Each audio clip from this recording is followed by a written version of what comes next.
Elden Ring, Halo Infinite, Guardians of the Galaxy. There's a lot of exciting stuff coming up this holiday season, but for me, it's this running on this. I'm Ron Burke, Editor-in-Chief for GamingTrend.com. Let's unbox this and get a closer look.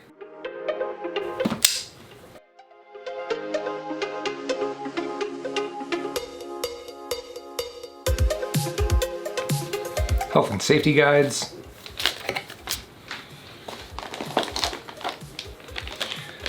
One included HDMI cable.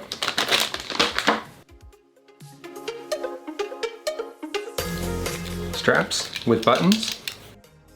×2, of course. And the new dock.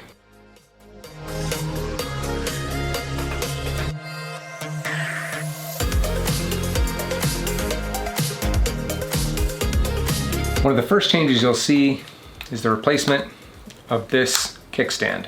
This kickstand only had one position, and you can see it's pretty flimsy. It can be a little nerve-wracking to set your expensive console this way. The OLED switch, this entire bottom piece kicks out. So not only is it more stable, but it can also be placed at quite a few different angles, including almost completely flat, which is perfect for taking it on a plane or where the sun doesn't need to be shining directly on it. Just like the previous generation, the connector is a USB-C power connector with a large brick that says Nintendo on it, of course, which plugs into the bottom or, of course, into the dock. These are for when you're using the Joy-Cons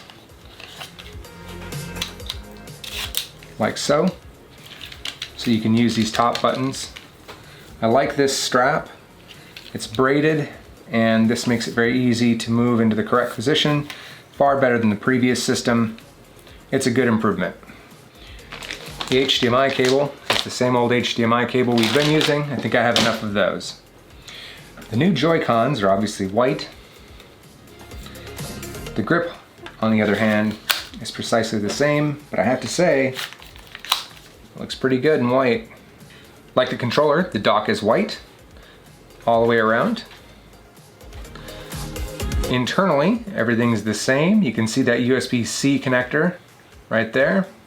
So everything connects via that just like it did before. There are two USB ports in the front. Heading around back though, this is where it gets interesting.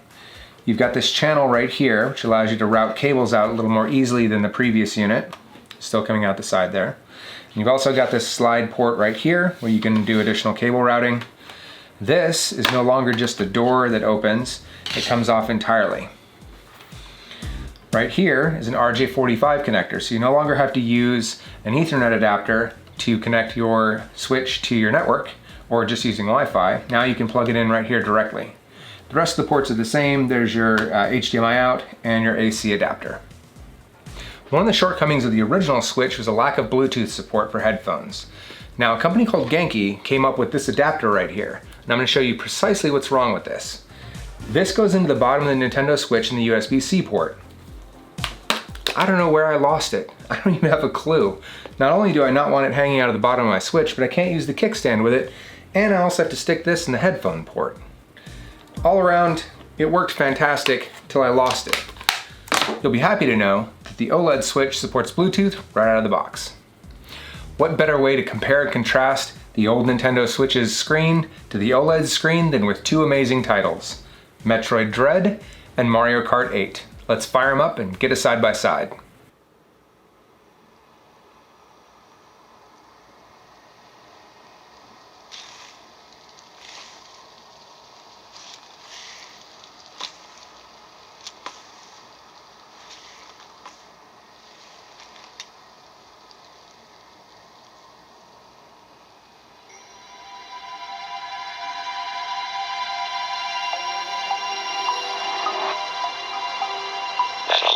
leads to the depths of an underground facility. Signal quality is likely to be low. Remote communication remains difficult. Try to connect to the facility's network when you reach the bottom. That way, get in contact. Many injections, maybe.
We can debate until the cows come home whether the OLED update to the Nintendo Switch was a needed one or a luxury one.